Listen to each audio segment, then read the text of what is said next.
एक ही बच्चा रो रहा भैया।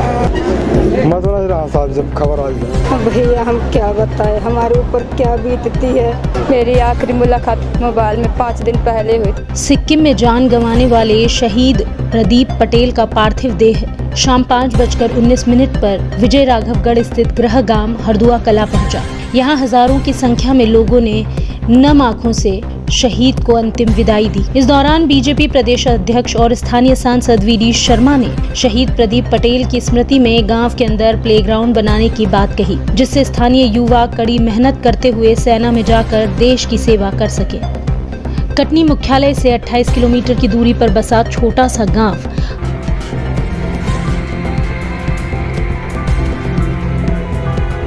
हरदुआ कला, जहां एक युवा जो देश की सेवा का जज्बा लेकर 2020 में सेना में भर्ती हुआ था, लेकिन उसकी सड़क हादसे में मौत की खबर ने पूरे क्षेत्र को गमगीन कर दिया। हम बात कर रहे हैं कटनी के वीर सपूत प्रदीप पटेल की, जिसने सिक्किम के पाक्योंग जिले की 700 फीट गहरी खाई में गिरकर अपनी जान गंवा दी थी। प्रदीप का पार्थिव शव भारतीय वायुसेना द्वारा एयरलिफ्टिंग करते हुए खजुराहो और फिर सड़क मार्ग से कटनी लाया गया। वीर सपूत प्रदीप पटेल की अंतिम विदाई में शामिल होने हजारों लोग हरदुआ कला पहुंचे थे, जो अंतिम विदाई देते हुए प्रदीप पटेल अमर रहे जैसे नारे लगाते नजर आए। जवान प्रदीप पटेल को श्रद्धांजलि अर्पित करने खजुराहो में सीएम मोहन यादव भी पहुंचे।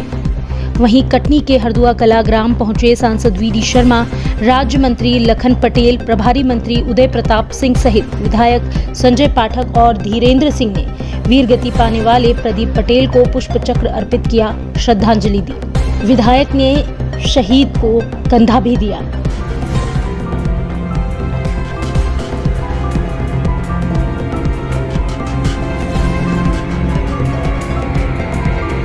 जवान प्रदीप पटेल की मां सखी पटेल, पिता बैसाखू पटेल ने बताया कि उनका इकलौता बेटा था जो हमेशा सेना में भर्ती होते हुए देश की रक्षा करने की बात करता था।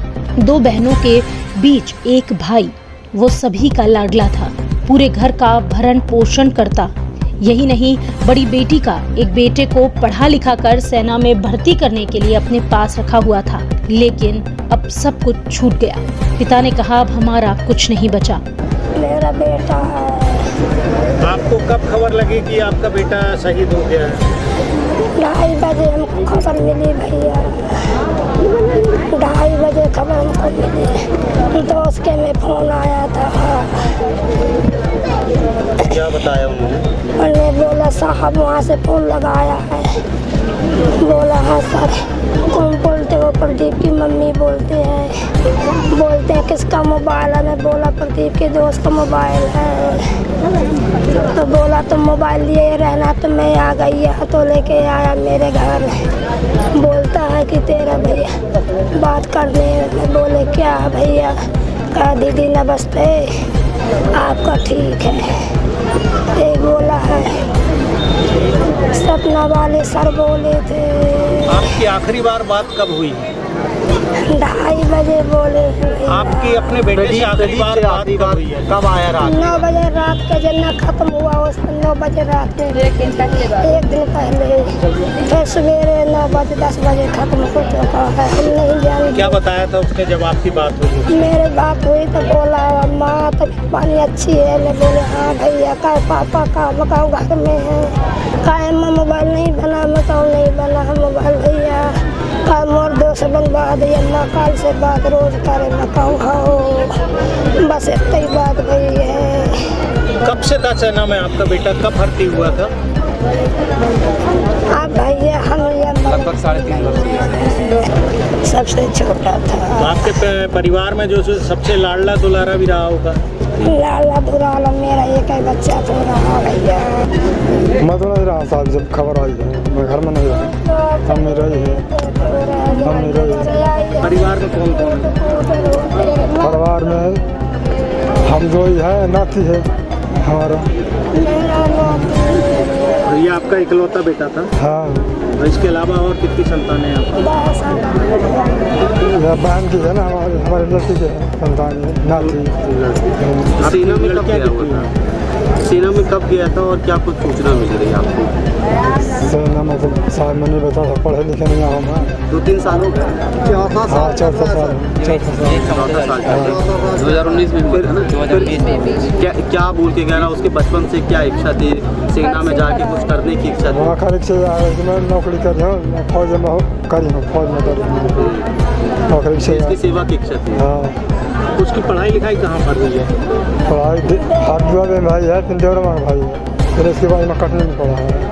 बड़ी बहन गुड्डी और छोटी बहन उर्मिला पटेल भी भाई के जाने के बाद आंसुओं में डूबी मिली। उन्होंने बताया कि प्रदीप की अगले साल शादी करनी थी, इसलिए घर में काम लगवाया था ताकि धूमधाम से प्रदीप की शादी की जा सके।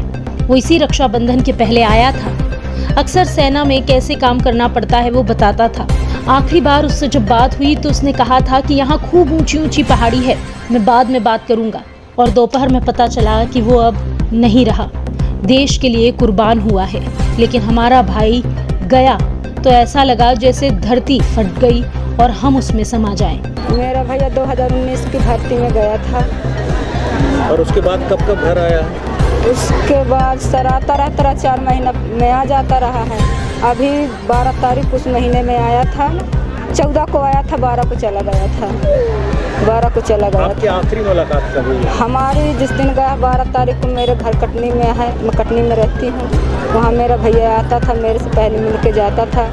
जब आता भी रहा तब भी मेरे से पहले मिल के मेरे यहाँ इधर एक रात रुक के फिर यहाँ गाँव आता रहा। उसकी शादी और परिवार बसाने को लेकर के क्या बोलता था वो बोलता था दीदी मेरा घर पहले तैयार हो जाए, इसके बाद अपन शादी करेंगे अच्छे धूम धड़ाका से। कम उम्र में सेना में गए, आपको शहादत उनको मिली है, पूरे गांव में कहीं ना कहीं शोक की लहर ऐसे किस तरह से देखते हैं? भैया ऐसा तो लगता है कि धरती फट जाए तो हम लोग खुद समा जाएं। हमको तो धरती में रहना ही नहीं पसंद आता, हमको लगता है हम खुद कहाँ चले जाएं। भैया हमारा एक ही भाई था, हम अपने अपने ससुराल में थे, हमारे मम्मी पापा को देखता था। हमारा भी एक लड़का था, उसकी भी देखभाल सब कुछ करता था, पढ़ाई लिखाई सब कुछ करता था। हमें पहले जहाँ शादी हुई थी हमारा पति ख़त्म हो गया था, 4 महीना का हमारे पेट में था। वो बोलता था दीदी ये मेरा भाई है, मेरा भनेज नहीं है, इस कारण वो अपने पास ही रखता था। वही अपने अगले साल से 9वीं क्लास से उसको कटनी में नाम लिखवा दिया। दीदी इसकी पढ़ाई तुम करवाओ तो मैं बाहर रहता हूँ, तुम ही इसको देखो। हम यही कहते हैं। सरकार से आपकी क्या मांग है? आप ये सर हम हाथ जोड़ के विनती करते हैं, अब उसका एक भनेज है, इसको देख लीजिए, इसकी सरकारी नौकरी जहाँ तक हो सके तो आप दिलवा दीजिए, तो उसकी भी उम्र बन जाएगी और मम्मी पापा के भी देख रेख करता रहेगा यहाँ रह के। छोटे बेटे की तरह अपने भाई को मैं मानती थी एकदम। आपकी आखिरी मुलाकात कब हुई? मेरी आखिरी मुलाकात मोबाइल में 5 दिन पहले हुई थी। मेरे से नहीं बताया था कि 1 महीने के लिए मैं बाहर जा रहा हूँ। मेरे से दीदी बताई 2 दिन के बाद कि भैया 1 महीने के लिए बाहर जा रहा है ट्रेडिंग में। पिछले महीने रक्षाबंधन गुजरा है, भाई को राखी भेजी थी आपने? पिछले महीने भैया यहीं से 11 तारीख को राखी बंधवा के चले गए, 19 तारीख को रक्षाबंधन था, तो फिर राखी यहीं बांध दी है, तो वहाँ नहीं भेजे हैं कहीं। प्रदीप की शहादत की खबर के बाद क्षेत्र में शोक की लहर है। हर कोई प्रदीप पटेल के छोटे से लेकर बड़े तक के किस्से बताता सुनाता नजर आया।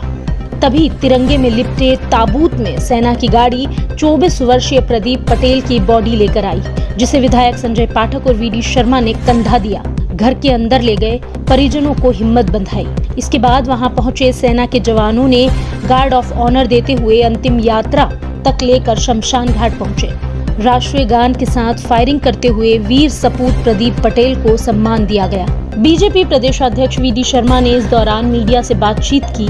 उन्होंने बताया कि मध्य प्रदेश का वीर सपूत प्रदीप पटेल ने ऑन ड्यूटी भारत माता की सेवा करते करते खुद को बलिदान कर दिया। वैसे तो देश के इस बेटे को कोई क्या ही दे सकता है, लेकिन मुख्यमंत्री मोहन यादव से जब मैंने पूरे विषय के बारे में बात की तो उन्होंने तत्काल प्रदीप पटेल के परिजनों को 1 करोड़ की सम्मान राशि जारी की। 5 तारीख के दिन एक बड़ी घटना घटी, जिसमें हमारे 4 बहादुर जवानों की शहादत हुई है। उसमें मध्य प्रदेश के कटनी, राघवगढ़ गांव के पहरदोला नामक गांव के रहने वाले हमारे स्वर्गीय प्रदीप पटेल जी का वीर गति को प्राप्त हुआ है। मैं आज स्वयं खजुराहो एयरपोर्ट पर मैंने पुष्पांजलि अर्पित की। मैं अपनी ओर से मध्य प्रदेश सरकार की ओर से मैंने खेद व्यक्त भी किया और दुख व्यक्त करते हुए परमात्मा से कामना की कि जो पुण्य आत्मा उसको अपने चरणों में स्थान दे। ऐसे बहादुर जवानों को जीवन भर हम सब याद रखेंगे। मध्य प्रदेश सरकार की ओर से 1 करोड़ रुपए की जो हमारी धनराशि वो उनकी रिहाई नहीं होने से उनके माता पिता को समर्पित करने का सरकार ने निर्णय लिया है। वीडी शर्मा ने बताया कि आज ही उन्होंने गांव के स्कूल का नाम प्रदीप पटेल के नाम पर रखने की बात रखी है। वीर सपूत की स्मृति में बनाए जाने के लिए एक ग्राउंड की बात जिला प्रशासन को भी कही गई है। इसके साथ ही परिजनों के बताए गए स्थान पर वीर प्रदीप पटेल की मूर्ति बनवाकर लगवाई जाएगी।